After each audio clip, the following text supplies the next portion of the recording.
All right. There we Ben Palmer, go. everyone.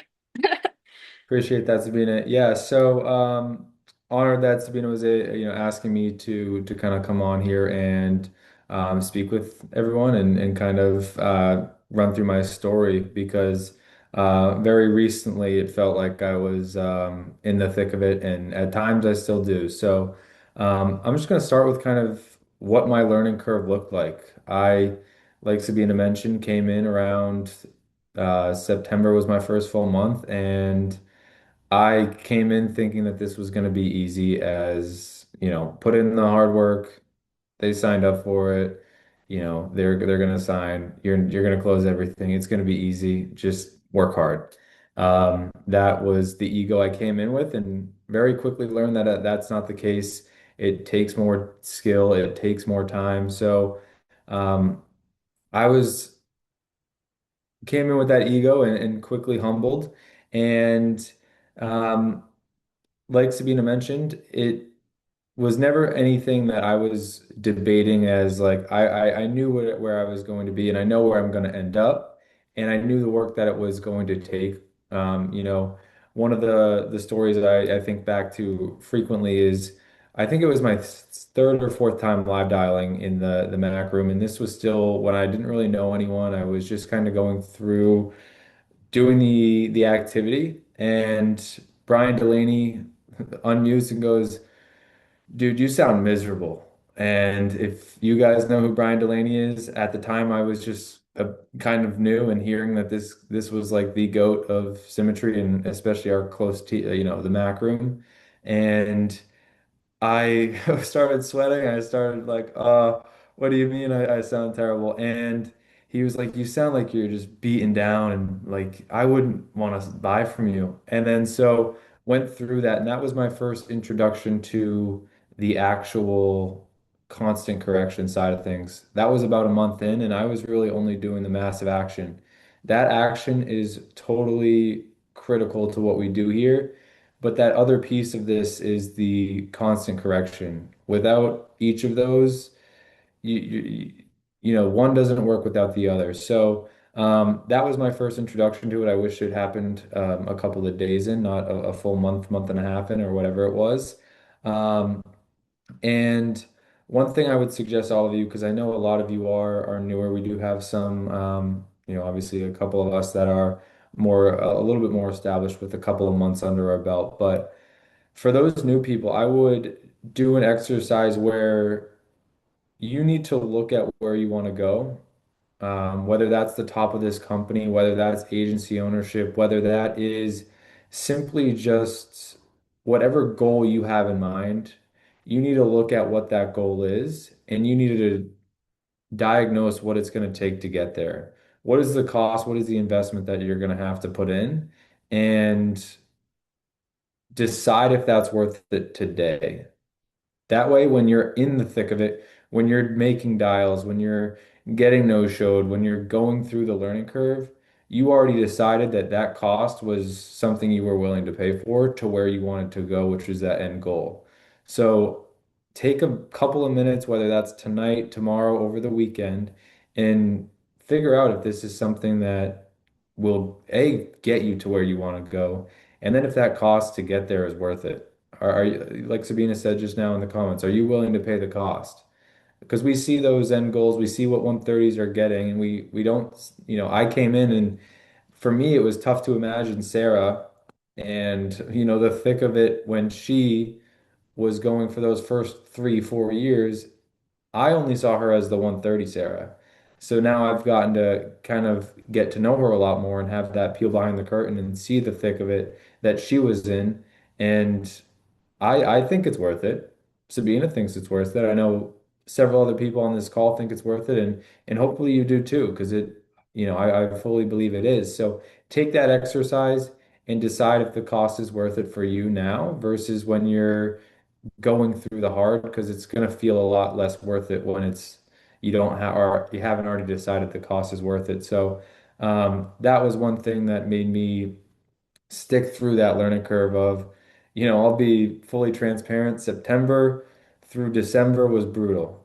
September, I wrote maybe 4K, I think 900 of it issued. October maybe issued around 3,000. November still under that 5K mark.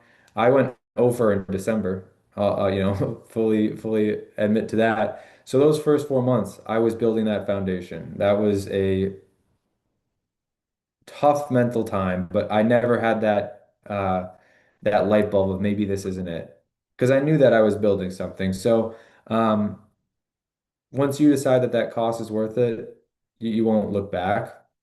Um, and you do need to improve as a individual, as a person, as a leader, producer, all of those aspects of the business. That's something you got to work on. Over those 4 months where I was going over in December and issuing three, two, 4K, whatever it was, I was continuing to build as a person and getting ready for the success that I'm going to continue to grow into. So, never have that unwavering belief or never let that unwavering belief go.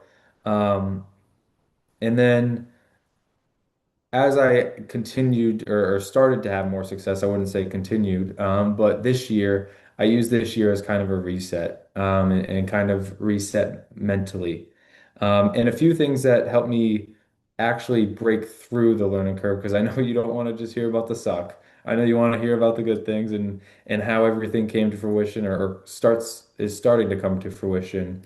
Um, the biggest thing is you need to role play, you need to practice, and you need to do recordings. Like I said, I was hammering over 1,200 dials a week for the first 4 months. That was easy to me. But those were terrible dials if you look back on them.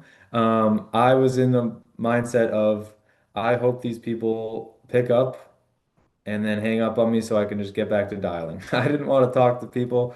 So the action is there, but you need to have the improvement behind it and the intention to improve. Um, you got to increase your skill level. That's crucial.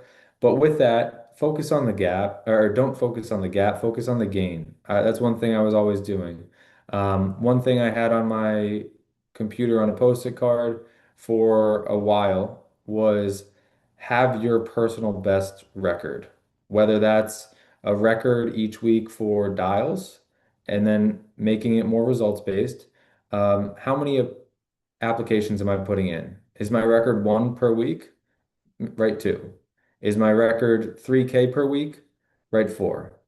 I mean, I know we see these people that are producing 20K a week and we want to get there, but that gap is too big. You got to focus on your personal and individual record and improving there first before you can't write 20 apps in a week if you haven't wrote two apps in a week and then three. And then, it takes each one of those rungs in the ladder to get there.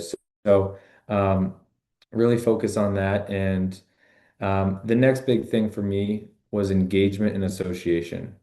I was in the Mac room and I was doing, like I said, the dials and the action, but I turned my audio off. I was just on camera. I was just doing it in my own. But what really took me to the next level was listening to people, listening to others do how do they do talk tracks? What are they how are they overcoming objections? And then reaching out to people. You don't have to have a question to reach out to people.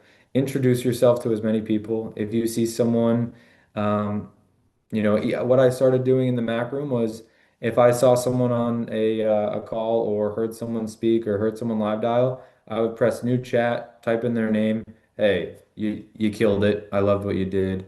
Um, just wanted to introduce myself. I see you in here working and you're killing it. That's how me and Sabina actually got connected. That's how me and aside from meeting Mac at conference, Mac reached out in the Zoom in the Mac room.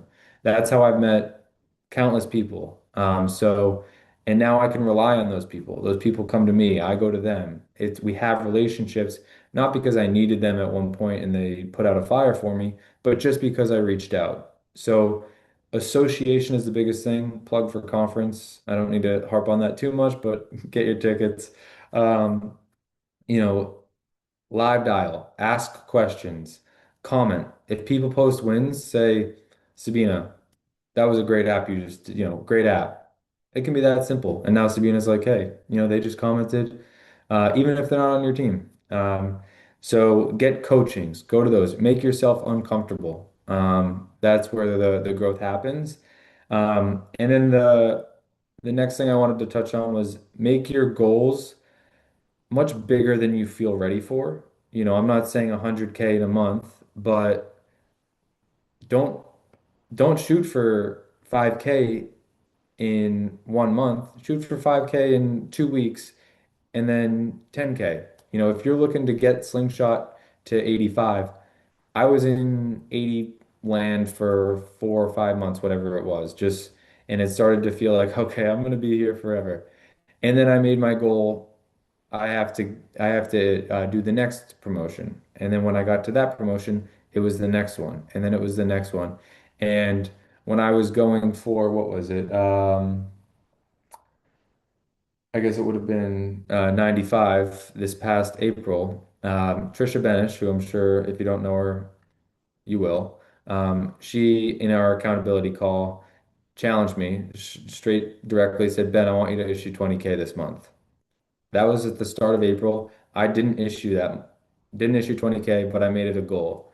I barely made it. I was about 13,000 issued in April, where that got me my slingshot. But if I went for 12.5, I wouldn't have reached that. I would have had things fall off. I would have had chargebacks. That's part of the business. You got to prepare and plan ahead for those things. So make your goals always one step ahead of where you're at currently. So Sabina's at going for 105. She should be looking for 110. I'm at 100, or I'm going for 100. I'm trying to issue 20K plus for 105. That's what you should always be thinking is one step ahead. And then the last thing I want to touch on, or the main thing I want to touch on is mindset is everything. And that's, I know some people are just like, you don't need a great mindset. It's all about skill. And there is some truth to that, but you do need to be in the right mindset for that skill to come through and actually shine through and be able to have that impact on your clients. Um, whether that's as simple as just having a positive versus negative mindset. Whether that's, like I said a moment ago, I used to dial for an activity goal and I would, 250 dials a day was my standard goal. I was hoping that people wouldn't pick up the phone because that would take up too much time for me to not be able to dial. So I wanted 250 people not to pick up because then I reached my goal. I was productive that day. I had to switch my mindset from talking to 250 people or not talking to 250 people a day, but 250 dials to, all right, now set 2 appointments today, set 2 appointments tomorrow. Dial until you do that, not dial until I hang up on people because I need to get to 250 dials. And then make it four, make it five, make it whatever you need for that goal. And then make sure you're actually dialing until. Very simple. It's, nothing you're hearing today is groundbreaking or, anything new, but it's something you have to implement if you're in that struggle. Um, as simple as I get to dial. This one might be tough when you're, maybe you've had a great week and you're like, oh, now I have to dial for next week. You get to dial. You just made a lot of money last week. Let's do it again next week. You get to dial. You don't have to do anything. It's all a choice. If you don't want to dial, you don't have to. But that's a choice that you're now not going to have appointments, you're not going to have sales, and then you're not going to make money. That's a choice. Um, Going into it with they need this versus they're probably going to hang up on me. All leads work, you know. All leads are, you're just buying a conversation. You're just buying the chance to speak to someone. They need it. They might say they don't. Don't believe their story. They need it. That's all that is. Get to know the person, make it simple. The biggest thing I've seen over the past, I would say since conference especially, but also since the powerhouse, which would be mid to late April, I guess, I started to be more myself on calls or more so appointments, where beforehand I was trying to be so perfect in the entire, from the start to the end of the call, I was trying to be perfect. And I was trying to ask every question. I would do this big production and this big show of overdoing the tone. Oh, so what would that look like if you were to pass away? And then they're like, why'd this dude just change up? What is he doing? So you have to be yourself. I've just become more genuine. I change my tone, and my tone does have inflections. That's important. You can't be monotone the whole time. But if you genuinely care about your clients, your tone will shine through anyways. So don't try and do this whole big production. You don't need to nail every question. What would happen if they pass away? Do they care enough to do something about that? Find a solution. I know there's more to it than that, but that's simplifying it for you. Um, and always just trying to get 1% better every day. It's weird to look back on where I'm at now because it happened so quick. I can't believe it's already mid-May. But for the first 5 months, I used to tell Sarah this. My favorite part of all the top producer calls used to be when they would say, I used to suck at this. Because I was in the suck and I was like, oh, if they suck at this, that's what I'm doing now. I can be good at this. It was genuinely, I looked for it in every top producer call. Tell me you used to suck at this so I know it's it's not fake. So focus on your mindset. Let that be how you're, starting each day positively. Record yourself, listen back to it. Where am I going wrong? Role play and work on those different areas and meet as many people in this company as you can. It's a great company. So many people will offer you guidance. And one thing to kind of go into more detail on that, I early on questioned why people were rooting for me. I, like I said, I was terrible at this. I didn't know why people wanted me to win. I didn't know, I wasn't really reaching out to people at that time. And it was simply because I kept showing up and I was putting in the activity. If you do those two things, show up and do action, people are going to pull for you and they're going to make sure you win. You're not doing it alone because you're showing up. So those two things you can't lose here. It might take some time if you're not doing the other things, but you can't lose here long term if you're doing those things. So show up ready to be positive and kill it. Sabina, I know you had some possible questions. Yeah. I mean, I just thought that was great. Let me remove the spotlight. Dude, Ben, that was amazing. That was really good. So, Ben, I did have a question. I know you kind of, Yeah. your first few months were kind of rough. What kind of helped you, aside from knowing the cost, what helped you kind of practically say, like, hey, it's okay? Because I know when you're new, it's kind of stressful because you're buying leads and then you're like, where's the money? What kind of got you through that? Because I know investing when you feel like you're not seeing the return is scary and it's hard. How did you kind of get through that? Yeah, so I did have the privilege where I had some prior sales success in a previous role, which in the power of personal development, I realized that that was a lot of my manager kind of carrying me to that success. But I was able to kind of build up some savings where I didn't, you hear these stories of people needing to succeed right now and right away. I kind of had the privilege where I almost kind of wanted some of that because maybe it would have kicked me into gear a little bit more. I didn't have that stress necessarily because I knew I was going to figure it out at some point. But I would say that if that's something that, I'm sure people kind of connect with you on as they're getting up and running. Like, what does their financial situation look like? What are they comfortable spending on leads? Are they using their warm market? that's one thing I haven't capitalized on nearly enough, and I'm starting to, is that warm market. Because that will save you that's profit. That is profitable business is just, hey, mom, dad, what are you doing? I need a policy. Um, you don't have to spend money on if you're paying for leads with your parents, then they got some sort of setup on you. But um it's something that you would, I'm sure you speak with people about what that looks like, and then just following it and having, trusting the system. I know that's kind of a cliche, but the reason it's a cliche is because it works. Um, and I think you need to give it at least a full month of following it. And then, I would say a little bit longer than that even, if you're Yeah. doing the right things. But I also dragged out my learning curve because I wasn't plugged in for a full month and a half. I wasn't recording, I wasn't doing any of that. So that dragged it out, and maybe I'd be a little bit further than I am now if I started those things from when first was told to do it. So, listen to listen to Sabina, listen to whoever your mentor might be, and um, trust it. Yeah. That's awesome. Ben, what are you excited about for like right now? Because I know production, you kind of feel probably on the outside finishing up that learning curve. What's kind of next for you?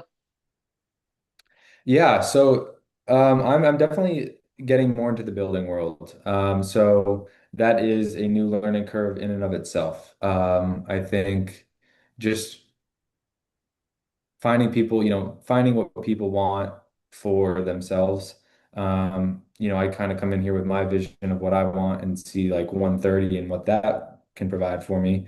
But that's not everyone's goal. So just kind of having that relationship of what do you want out of this business? Because it can get you majority of things you're striving for. So just what do they want? How can I help them achieve that? Because if I can help them achieve their goals, then they're going to stay.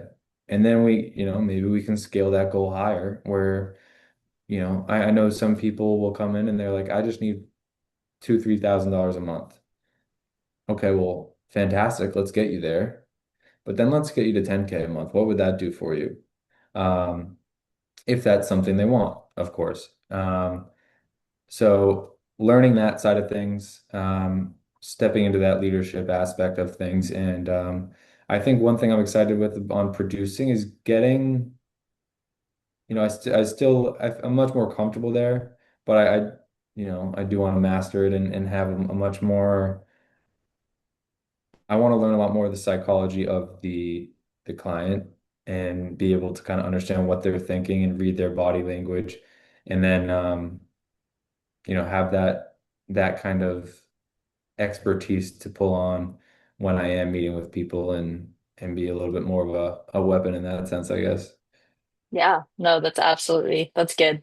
I mean, I feel like you're already really good at that, so I think that's gonna be awesome to see you kind of take that to the next level. Um, and I mean, I feel like you had so many things I had questions on, but what would you say is kind of your progression? I know that we're going way more producer than kind of I love to go, but what would you say was your progression with leads? How did you learn to scale up and what leads are you working now? Yeah, so currently I'm working about 20 digital, 20 CIA. And that was actually something I was working bonus leads for too long. I just, when I say bonus leads, I don't mean like B or C. I mean like bottom of the barrel, like CIH, CIG. I was probably calling on those for about 2 months, and then eventually it was to the point where like same thing. I was live dialing, and I used to resent, or not resent, but I used to fear live dialing hours because it felt like I was just being on display of getting an answering machine for an hour, where I don't think I really had many conversations and maybe one or two quick hang up. But eventually Trisha, she was just like, dude, what leads are you calling? I was like, CIH. She's like, how long have you been here? I was like, 2 months or so. And she's like, no. So then that next day is when I first put in a standing lead order. I think for at the time it was about 10 CIAs. Um, and I've had that standing lead order since for changed around the time it drops, but at least 10 CIAs since then.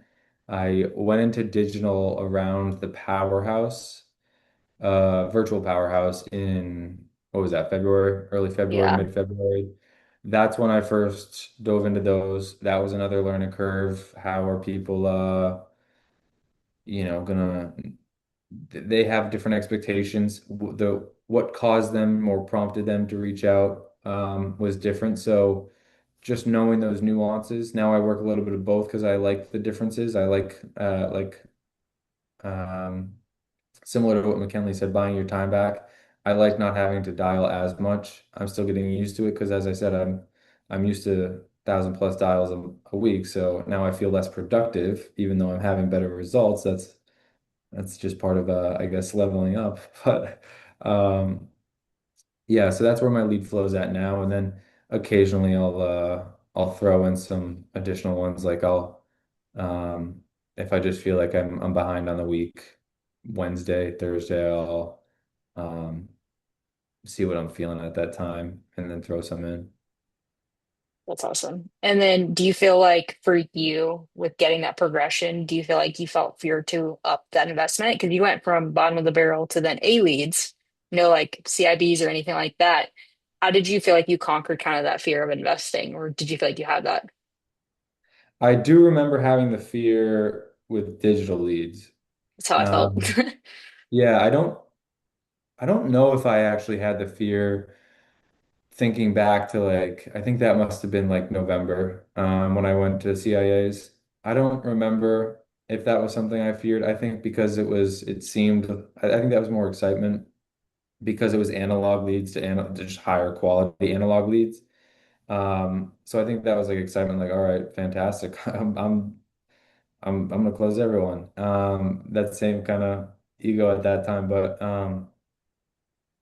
when I did digital leads, that's when I was like, okay, well, this is like a different style of leads. I had heard a lot over the first 5 months with the accountability call or just Mac Room, those different digital conversations that happen. I uh I was scared at that point because I was like, what does that look like? I'm changing up my entire workflow. It's text, not call. Like we've talked about, I'm comfortable on the phones. I kind of overthink every text. So then I was like, I don't know how to text these people. Am I professional? And am I going to be joking around with them? So I basically had to use a template for a while that was word for word exactly what I said each time. But there was definitely some fear as I was getting into that one.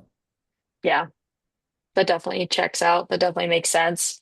Last thing, and then I did want to leave room for some questions, and I want y'all to kind of pick Ben's brain. I mean, he's a killer producer. I mean, he went neck and neck with one of his uplines and beat her at the powerhouse. So he threw down like 8K in 3 days, so it was pretty impressive. But Ben, last question: how did you feel? I know when you're new, it can feel kind of nerve-wracking wanting to get coaching, but then not wanting to bother people, wanting to like, you know, kind of associate, but then feeling kind of nervous. What do you think helps you kind of just plug in, go get that coaching? Or kind of tips you would tell people who may be nervous to get that or scared they're gonna get called out, kind of like you did with Brian Delaney, like scared that it was gonna happen again? Yeah, no, that's a great question. I think for me, it was identifying the couple of times I got coaching. There was immediate results and change that happened. So, um, that obviously lends itself to wanting to reach out as far as feeling like I actually do have that problem where I want to put everything on myself and I put a lot of focus on just solving the problem alone, not reaching out. So that is one thing I struggle with historically. I think now it's improved. Um, I would say identifying the fact that that's why it's important to have those relationships ahead of time. Um, I didn't reach out to people for those first 4 months. I thought they would reach out to me if they, want to. They would coach me or see me struggling. But I mean, really, like if you reach out and say you're struggling, that's when they're going to take the time.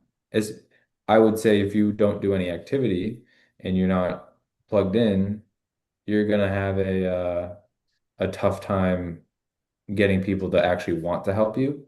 That's why you need to, you got to you got to coach movement. You can't coach just someone who's stagnant and not doing the work. But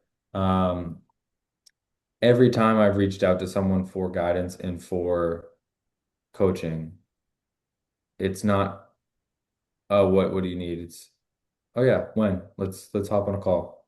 And it's either instant or let me finish this first, or let me just wrap this up and then and even if it's a crazy time of time of the day. I've had coaching calls at 9 at night and they're on the East Coast, so it's 10, so people want to go out of their way. They want to, they remember the learning curve, um, and they want to make sure that you're able to get through it as quickly as possible. If anyone was on the Unstuck call, and this is a good question based off of that. I don't know if you heard, but Giovanna, she was asking about the similar aspect of reaching out to people, and Brian Delaney asked her, "Do you want people to reach out to you if they're struggling?" And she was like, "Of course." So then he switched that and was like, "So why do you feel like those leaders that you look up to wouldn't want you to do the same thing?" So people want you to reach out. They remember the struggle. Um, Obviously be respectful of their time. I would say if you are going to get coaching, go with intent. Don't just say, "Hey, Sabina, can you coach me?" Go there with maybe, one or two bullet points of where you feel like you're struggling and ask questions specific to those. Hey, I'm getting hung up on within the first 30 seconds, Sabina. I'm practicing, I'm going through my script. I just don't know what it is. Okay, Sabina can coach that. Sabina, I'm getting a lot of think about it. I don't know why. I just, I feel like I'm going through and kind of building up the need really well, but I don't know where I'm going wrong. Sabina can coach that. You just say, Sabina, I haven't closed any APV in the past couple of weeks, or, I feel like my APV is not where I want it to be. What can I do better? Well, now we're just kind of looking for a solution, but we don't know what the problem is. So, um, yeah, I would say definitely don't be afraid to reach out. That's why you should, reach out now. Shoot people messages. I know I've talked to a couple of you in here and good conversations. You didn't really need any help or guidance at that exact moment, but now I have that relationship with you and you can. So good. Does anybody have any questions? I do want to leave time for Ben to kind of, if you have any questions, or even if it's something simple like, hey, what does this look like? But Ben, this has been awesome. So you were really good at kind of explaining the learning curve, and I love your authenticity with that. Chase, I feel like I can see a question in your head, man. I'm gonna call on Chase because they're buddies. I made them hang out. We'll go Rochelle, then Chase. Chase, have time to think about it. Hello, hello. So this week I purchased my first leads. I did 50. I'm like the CIH, and I think something was like a little bit higher. Um, and I'm like super new and like dialing. So it's like my second maybe full week actually getting some dials in. I did my first 100 today and I did like 60 something yesterday. And That's at the phenomenal. 101st call, which is my like, I'll just do one more. I was calling back someone. He finally answered. He walked through the appointment. He still has like he wants to have some conversations, but um, he did say he's going to come back and go with me on closing something. So that's good. But my question is, when it comes to the leads and the conversations, I know they're not the best quality, but I'm still working on getting through. How often, like how, I mean, am I in the right track as far as having 50 to work with on a week? Do I need to be having more leads every week? And what would you recommend for that?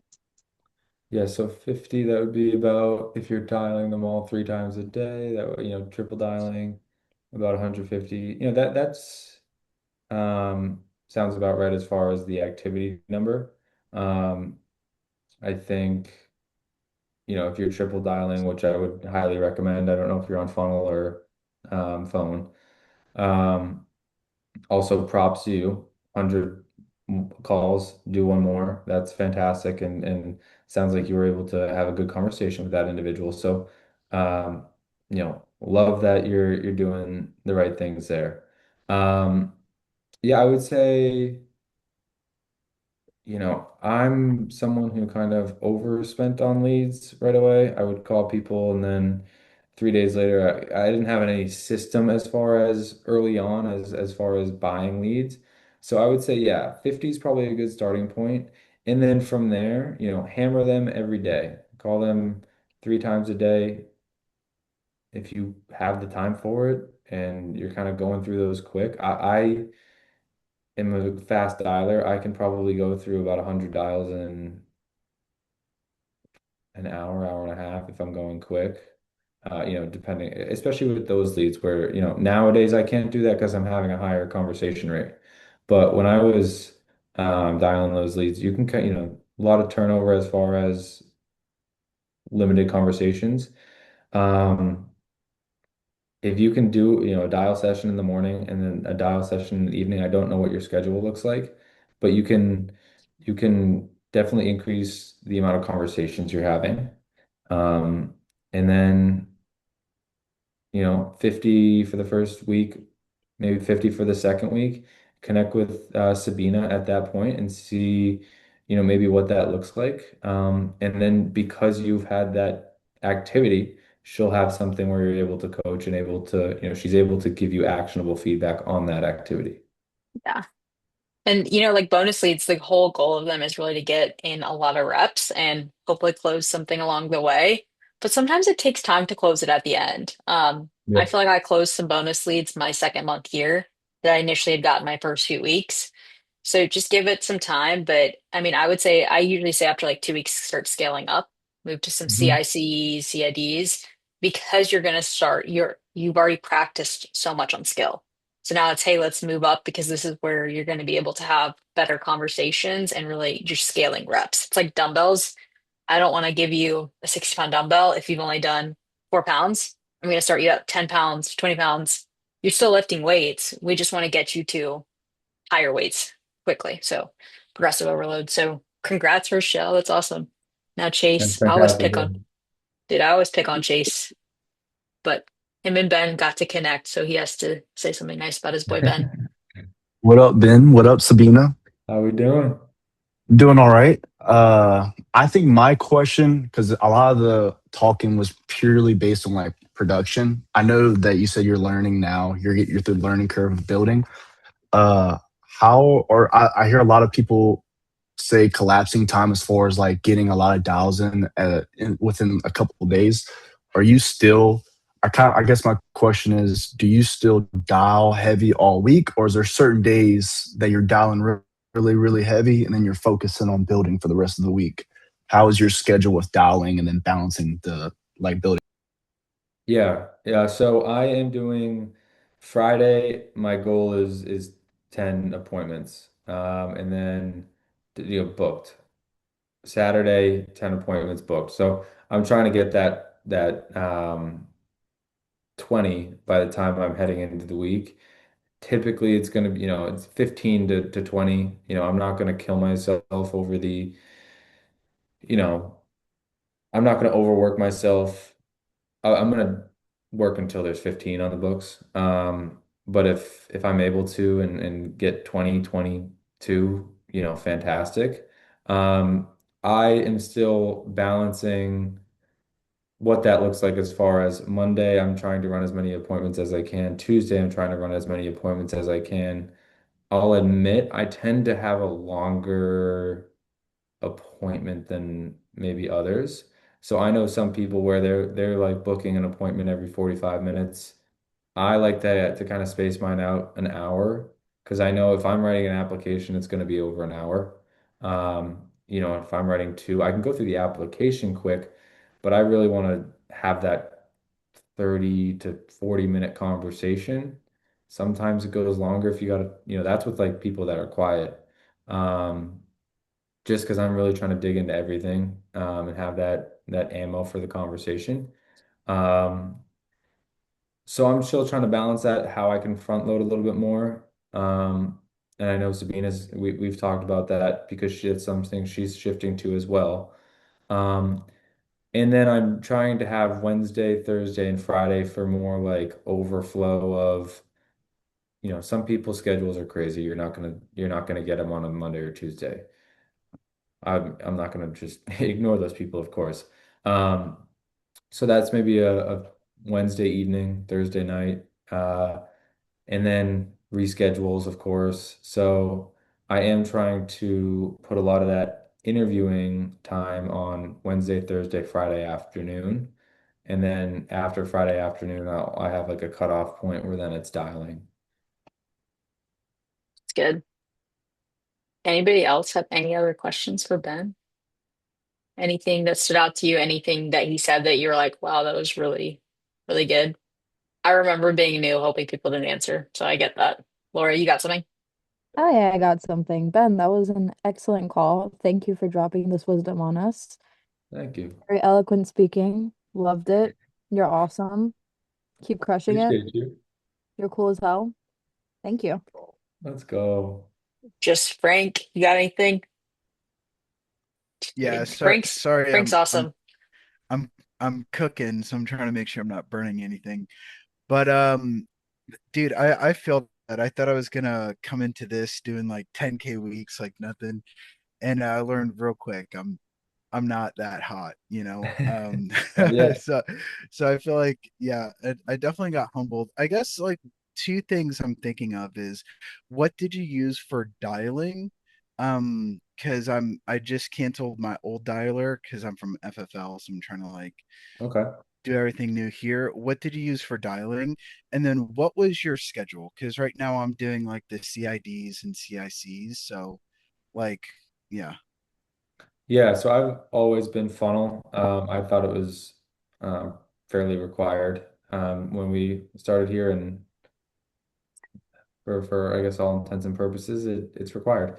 But I've always been a funnel guy. I do use my cell phone for like if I kind of have a weird flow as far as like I book them on funnel and then I transition over to my cell phone as far as once they have an appointment booked, we're talking on that. And I know some people keep it all funnel, some people are all cell phone. Do what works for you. I do calls for sessions on the um, funnel and then switch them over and kind of manually do the cell phone. As far as my schedule, that's one thing when I was starting, that was atrocious. I was basically just like, oh, I'll dial when I have time. And because I wasn't in the mindset to book appointments, my my schedule was not full of appointments. So I would recommend um, blocking out 20 to 30 appointment slots ahead of your week. So Thursday, Friday afternoon. Maybe one or two on Saturday. I wouldn't recommend doing a ton on Saturday because that's fantastic dialing time. I know some people like to work on Sundays, maybe one or two appointment blocks on Sunday, you know, quite a bit on Monday, quite a bit on Tuesday, and then once again, maybe a couple of evening slots on Wednesday and Thursday. L- Label them 1 through 30. Um, and then as you're dialing, have those blocked out as well. So, what's your Saturday dialing session look like? Is that going to be 9 to 2? Is that going to be, with a lunch break in there? Um, Friday, what's your dialing session? Have those all broken up ahead of time. And then when you're dialing, you're not booking any appointments in your dialing session. That's your dialing session. I used to just be like, oh, what time's available for you? Oh, 3 a.m. I'll meet you at 3 a.m. I need an appointment. So I had no posture, and then they would no show, and then I'd be like, oh, that's crazy.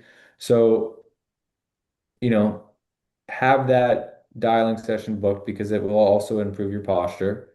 Um, and then when you have those like appointment slots and you're saying, oh, I have a time slot for what looks like Monday at 5:30, or I could do 7. Which of those would work better for you?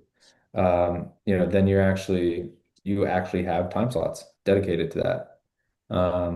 So that's how, and then I would say also, which you probably are familiar with, but like block off top producer call, block off this call, block off whatever other calls you feel like are something you're not gonna miss. That's so good. Wait, so typically it seems like mornings are like your dial blocks, and then afternoons are your just filled with appointments, it seems like. Yeah, I've kind of found that. So I used to have a morning and then a dial, or morning and then afternoon dial session. I'm doing a lot less dials now, just based off of being able to have like digital leads texting me. So then throughout the day, I can just be like, fantastic. Like I'll text you when I'm available. I text them back. That's a little bit more just like a texting conversation when I'm available. I still dedicate some time every morning to dialing. And then I try and dedicate a little bit more time. I don't necessarily have a dial session throughout the afternoons anymore.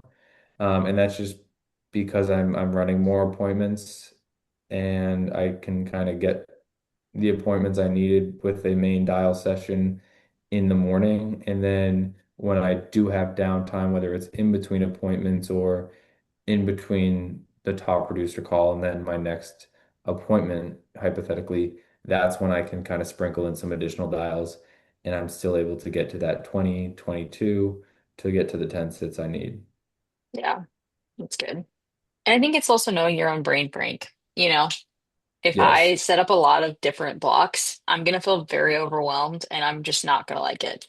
Like I am more of a goal-oriented person, so I like to know, hey, I already hit, like I try to cram it all in the weekend, and if I can get almost all my appointments for the week booked in the weekend, or like Friday and the weekend, I then dial when I have gap times or if I get no-showed.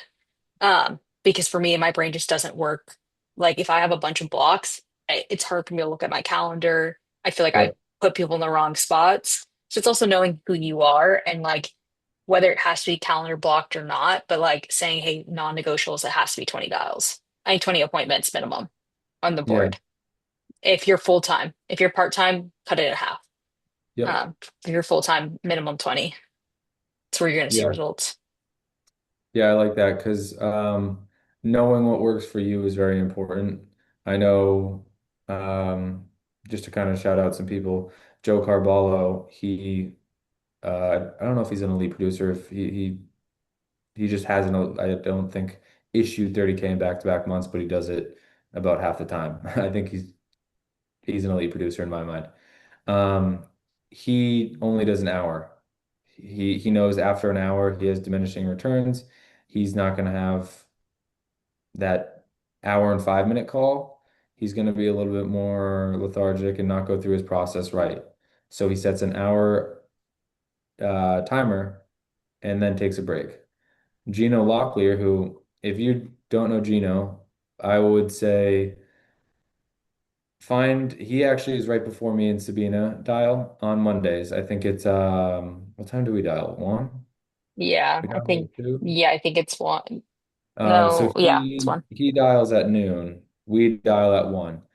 He is the highest person I would recommend to get on. He somehow has everyone answers Gino's phone somehow. He'll book 5 appointments that are flawless within an hour.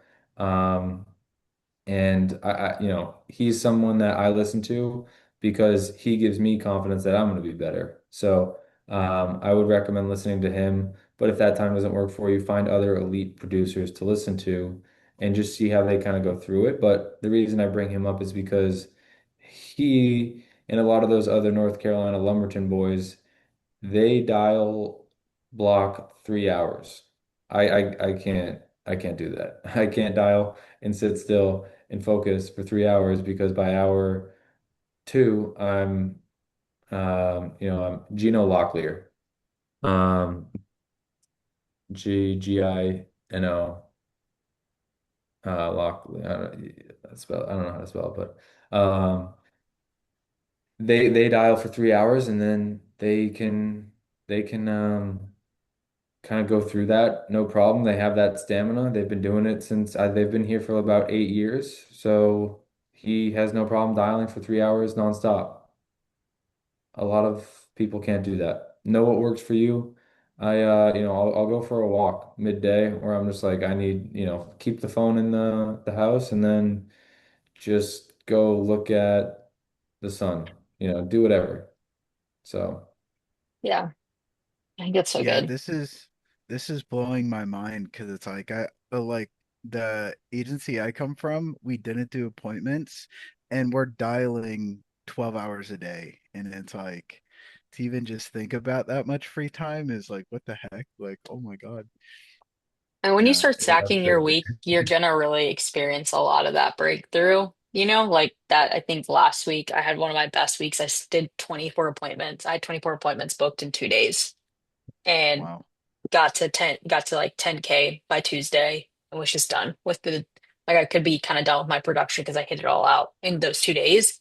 But like with what Ben was saying, like you gotta know what works for you. When I get into a good flow, I'm having a good day. But if I'm having a bad dial day, I do take those walks. Like I go take a step away and say, hey, I just need to clear my head. I usually call a friend.